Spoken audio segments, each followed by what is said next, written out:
So yun guys, ito na yung panabla namin doon sa nawalang parcel guys. Ito yung palatandaan, no? Kabilaan yan. Yan yung logo niya ni Brother Rookie Candelario ng Pangasinan. So marabikal yung scabbard, yung belt loop, sungay na itim. Ayun, no? Maganda guys. So yun, sa mga isa na walang yun, talagang walang ibang naapektuhan kami. Lalo yung kami, yung Bob, talagang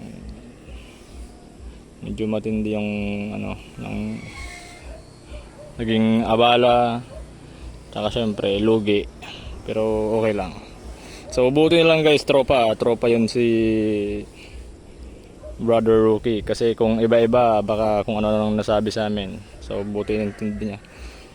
Sa dulo pala guys, nagmumukha lang yan hindi pantay kasi may false edge yan, oh, matalas yan.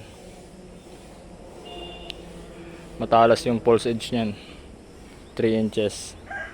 Tapos sa kapal ng edge niya, ayun, oh. So alam ko kasi itataga na naman do sa katawan. Sa katawan ng mga bahala na siya, basta katawan. So yun,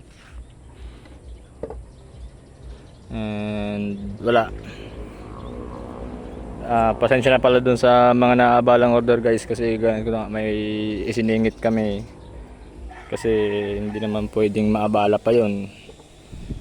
Kahit hindi namin kasalanan na nawalan kami ng parcel, kailangan naming panindigan. So ipasok na natin para malaman na kung pasok nga, walang cut na. Yun, basic, lapat na lapat. So yung kung mapapansin nyo guys, mahaba yung ano niya, yung grip, 4.2 4.3. Ang laki kasi ng kamay nun ni Brother Rookie. So yun bro, tapos na yung panabla namin dun sa nawala, and pasensya na. So parehas tayo nawalan, lalo kami. So yun, thank you guys, thank you.